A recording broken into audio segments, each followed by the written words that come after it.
Usaha Kesultanan Banten menaklukkan Pakuan Pajajaran tidak hanya dilakukan melalui kekuatan militer, namun juga diplomasi.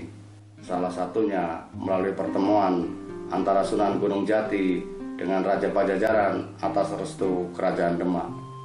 Seperti diketahui, Sultan Trenggono dari Kerajaan Demak sangat menentang kehadiran Portugis di wilayah Nusantara. Terlebih pendahulunya, Adipati Unus gugur saat menyerang Portugis di Malaka. Oleh karenanya, Sultan Trenggono langsung mengirim pasukan ke wilayah Pajajaran setelah Prabu Surawisesa menandatangani perjanjian Padrau pada tahun 1522 yang merupakan perjanjian kerjasama pertahanan antara Kerajaan Sunda dengan Portugis. Upaya Sultan Trenggono berhasil ketika pasukan Demak di bawah komando Fathahillah dibantu pasukan Cirebon yang dipimpin Sunan Gunung Jati atau Syarif Hidayatullah menaklukkan Sunda Kelapa pada tanggal 22 Juni 1527. Pasukan Portugis yang ikut membentengi pelabuhan Sunda Kelapa berhasil ditumpas. Fathahillah yang kemudian diangkat menjadi penguasa mengubah nama Sunda Kelapa menjadi Jayakarta dan kini Jakarta. Setelah menetap beberapa lama di Jayakarta, Sunan Gunung Jati mencari daerah taklukan lain ke arah barat bersama Maulana Hasanuddin anaknya. Sebab saat itu Pakuan, ibu kota Pajajaran, masih terlalu kuat untuk ditundukkan. Terlebih sebagian pasukan Demak ditarik untuk menghadapi pemberontakan di wilayah Ponorogo, Pasuruan, dan wilayah-wilayah lain di bagian timur. Sunan Gunung Jati kemudian mulai menyusun siasat untuk menaklukkan Banten Girang atau Banten Hulu yang kini menjadi kota Serang. Namun minimnya kekuatan yang dimiliki, Sunan Gunung Jati kesulitan menundukkan wilayah bawahan kerajaan Sunda tersebut. Terlebih saat itu ada penguasa bayangan yang sangat dihormati oleh prajurit dan warga Banten Girang, yakni Pucuk Umum atau Panembahan di Gunung Pulau Sari. Ada dua kemungkinan siapa sebenarnya Pucuk Umum. Kemungkinan pertama, semacam adipati yang mendapat mandat dari Pajajaran untuk memerintah di daerah Banten Girang. Hal ini sesuai dengan penjelasan Claude Guliot dalam buku Banten, Sejarah dan Peradaban abad 9 hingga 17 Masehi.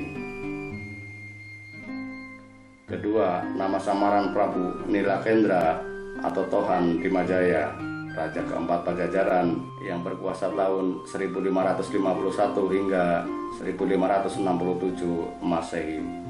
Saat berkuasa, kota Pakuan berada di bawah bayang-bayang serangan dari pasukan Sunan Gunung Jati.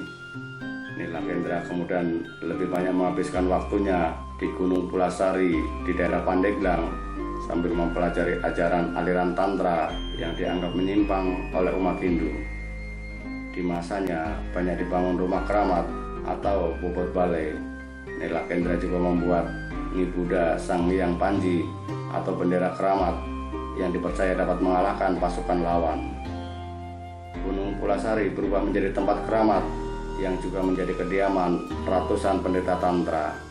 Masyarakat biasa dilarang mendekati Gunung Pulasari sehingga tidak mengetahui siapa yang tinggal di sana. Mereka hanya menyebutnya sebagai Pucuk Umum atau Panembahan. Sunan Gunung Jati dan Maulana Hasanuddin pernah datang ke Gunung Pulasari dan meminta agar Banten Girang menyerah untuk menghindari pertumpahan darah. Namun permintaan itu ditolak.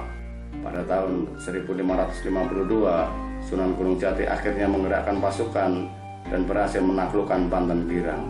Namun Sunan Gunung Jati tidak menyerang Gunung Pulasari yang dianggap keramat. Bahkan Sunan Gunung Jati menyuruh anaknya memindahkan pusat pemerintahan Banten Girang ke kawasan Surosowan di pantai utara sehingga menjauh dari Gunung Pulasari. Setelah Maulana Hasanuddin dinobatkan sebagai penguasa kerajaan Banten oleh Demak, Sunan Gunung Jati pulang ke Cirebon.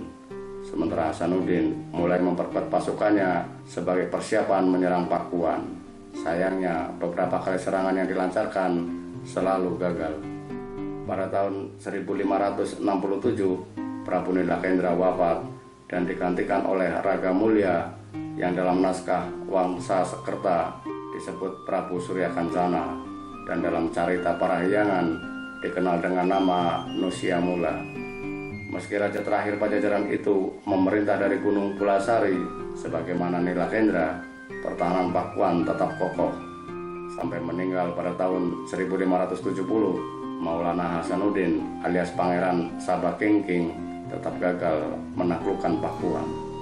Setelah menghadiri penobatan cucunya Maulana Yusuf sebagai Sultan Banten, Sunan Gunung Jati sempat kembali ke Gunung Pulasari dan bertemu dengan Raga Mulya. Sunan Gunung Jati meminta agar Raga Mulya, yang juga dikenal dengan sebutan Pucuk Umum, bersedia menyerah mengingat benteng kota Pakuan sudah dikepung pasukan Kesultanan Banten selama lebih dari 10 tahun.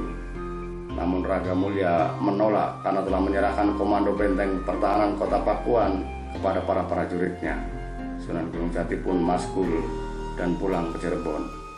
Setelah itu Maulana Yusuf menggencarkan serangan. Ketika memasuki 12 tahun pengepungan, akhirnya benteng Pakuan Pajajaran runtuh setelah Ki Jongjo melakukan pengkhianatan dengan cara membuka pintu benteng sehingga pasukan Banten dapat masuk dengan leluasa. Tahun 1579 menjadi akhir kerajaan Pajajaran, terlebih setelah Palangka Sriman Siwacana, tempat pelantikan raja-raja Pajajaran, diboyong ke Surosowan. Raga Mulya pun tidak dapat melantik penggantinya. Dari uraian di atas, jelaslah mengapa Kerajaan Demak menyerang Sunda Kelapa dan Kesultanan Banten yang telah merdeka setelah Kerajaan Demak runtuh pada tahun 1556 menyerang Pajajaran.